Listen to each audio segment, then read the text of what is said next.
Receive the message of truth, Armenian language. Եթե բոլորը քրիստոնյա են այնպես, ինչպես իրենք են կարծում, Հիսուսը ձեզի եղբայրներ կանվաներ։ Եբրայեցիս 2:11, որովհետև եւ նա, ով սրբացնում է, եւ նրանք, ովքեր սրբացվում են, բոլորը մեկ են, այդ իսկ պատճառով նա չի ամաչում նրանց եղբայրներ անվանել, յուրաքանչյուր քրիստոնյա կուսուցանվի Սուրբ Հոգով։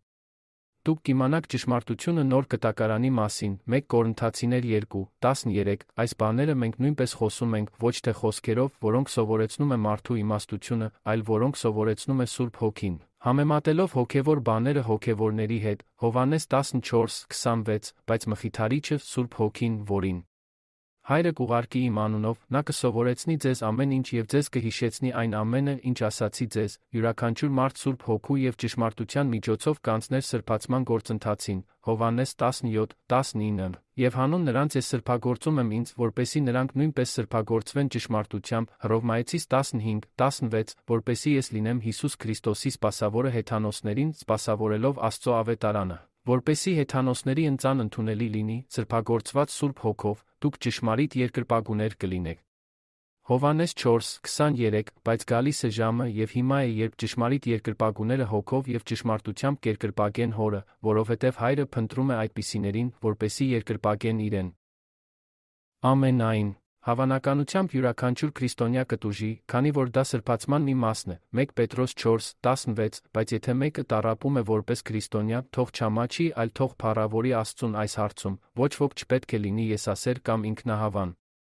Փիլիպպեցիս 2:2 իրականացրեք իմ ուրախությունը, լինելով համախոհ, ունենալով նույն սերը, լինելով միաբան, միամիտ, սրբացման գործընթացից հետո դուք դառնում եք սուրբ, 1 Կորինթացիներ 6:19, կամ չգիտեք, որ ձեր մարմինը Սուրբ Հոգու տաճարն է, որը ձեր մեջ է, որը դուք Աստծուց ունեք։ Եվ դուք ձերը չեք, 1 Կորինթացիներ 3:17, եթե որևէ մեկը պղծի Աստծո տաճարը, Աստված կկործանի նրան, որովհետև Աստծո տաճարը սուրբ է, այդ տաճարը դուք եք։ Եփեսացիս 2:20-22 առաքյալների եւ մարգարեների հիմքի վրա կառուցված լինելով, Հիսուս Քրիստոսն ինքն է գլխավոր անկյունաքարը, 21 որում ամբողջ շինությունը, միաձուլված լինելով, վերածվում է Սուրբ տաճարի Տիրոջով, 22 որում դուք նույնպես միասին կառուցվում եք Աստծո բնակության համար հոգով, բայց բոլորը հավատացյալ են, ոչ թե քրիստոնյա, ինչու բազմաթիվ դավանանքները պետք է բոլորին ասեն, որ մարդն ամեն ինչ անում է իր ձևով։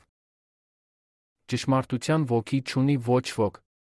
Յուրաքանչյուր ոք Աստծուն տեսնում է իր ձևով, չհասկանալով Հիսուսի ճանապարհը, հովիվներն ու առաջնորդները կանգնած են իրենց ժողովի առջև, իրենց քրիստոնյա անվանելով եւ իրենց ժողովին քրիստոնյա անվանելով։ Նրանք չեն հասկանում նոր կտակարանը եւ չեն պատկերացնում, թե ինչի մասին է Աստծո թագավորությունը, նրանք հարստանում են, ձեզ կեղծ տեղեկություններ տալով։ Քրիստոնյա հովիվներն ու առաջնորդները հարյուրավոր տարիներ չէին վնասի տղաներին եւ աղջիկներին սեռական ճանապարհով եւ կշարունակեն դա անել այսօր։ Քրիստոնյա հովիվներն ու առաջնորդները չէին հարստանա իրենց ժողովից։ Նրանք չէին կարող գրքեր վաճառել, քանի որ բոլորը ուսուցանված կլինեն Սուրբ Հոգով եւ կիմանային ճշմարտությունը, քանի որ նրանք քրիստոնյաներ են։ Հովիվներն ու առաջնորդները տարիներ շարունակ չէին հայհոյեն Սուրբ Հոգու դեմ իրենց ժողովի եւ հեռուստատեսության հետևորդների առջև, Ղուկաս 6:39, եւ նա մի առակ ասաց նրանց. Ինչու են հովիվներն ու առաջնորդները ֆիզիկական ջրի մկրտություն անում, եթե նրանք քրիստոնյաներ են, ինչու են եկեղեցում համասեռամոլ տղամարդիկ եւ կանայք իրենց քրիստոնյա անվանում, ինչու կան կին հովիվներ եւ առաջնորդներ, որոնք վերահսկում են տղամարդկանց եկեղեցում, եթե բոլորը քրիստոնյա են, կանայք կոչված չեն իշխանություն ունենալ տղամարդկանց վրա Քրիստոսի մարմնում, մարդը ֆիզիկապես փորձում է քրիստոնյա դառնալ, բայց դա չի կարող լինել։ Ինչպես ասվում է Հռովմայեցիս 8:8-ում, ուրեմն նրանք, ովքեր մարմնով են, չեն կարող հաճեցնել Աստծուն, քրիստոնյա կարող ես դառնալ միայն հոգեպես, քրիստոնյա դառնալու համար ձեզ անհրաժեշտ է Քրիստոսի հոգին, Աստծո հոգին եւ ճշմարտության հոգին։ Մատթեոս 28:19-20-ը ձեզ տալիս է քրիստոնյայի սահմանումը, Մատթեոս 28:19-20-ում ասվում է. ուրեմն գնացեք եւ աշակերտ դարձրեք բոլոր ազգերին, մկրտելով նրանց հոր եւ որդու եւ Սուրբ Հոգու անունով, 20 սովորեցնելով նրանց պահել այն ամենը, ինչ ձեզ պատվիրեցի։ Եվ ահա ես ձեզ հետ եմ միշտ, նույնիսկ մինչև դարի վերջը։ Ամեն։ Աստված պարզ է դարձնում, որ նրանք, ովքեր ունեն Աստծո հոգին և ճշմարտության հոգին, ճշմարիտ քրիստոնյաներն են։ Հովհաննես 4:23-24-ում ասվում է. բայց գալիս է ժամը, և հիմա է, երբ ճշմարիտ երկրպագուները հոգով և ճշմարտությամբ կերկրպագեն Հորը, որովհետև Հայրը փնտրում է այդպիսիներին, որպեսզի երկրպագեն իրեն։ 24 Աստված հոգի է, և նրանք, ովքեր երկրպագում են նրան, պետք է երկրպագեն հոգով և ճշմարտությամբ։ 1 Կորնթացիներ 2:14 Բայց բնական մարդը չի ընդունում Աստծո հոգին, որովհետև նա չի կարող իմանալ դրանք։ Քանի որ դուք կարող եք լինել կատարյալ մարդ, եթե ձեր եկամտի կեսը օգնեք աղքատներին, և դուք միշտ չեք հարգում ձեր հարևաններին կտակարանի սուրբ գրություններն ամեն օր ոգեշնչման համար դուք անընդհատ աղոթում եք, բայց չեք հասկանում ձեր ոգեղեն մասը կամ չեք հասկանում նոր կտակարանը։ Դուք երկար կյանք ունեցաք և վերջապես մահացաք։ Մարդիկ ասում են, որ դու լավ քրիստոնյա ես։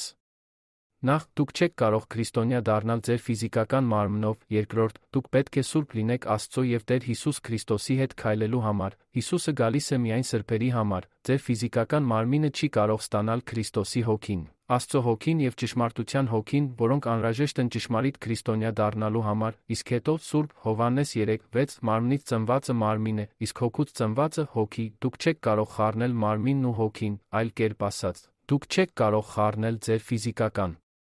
մարմինը ձեր հոգևոր մարմնի հետ, դու կարող ես քրիստոնյա լինել միայն հոգևորով,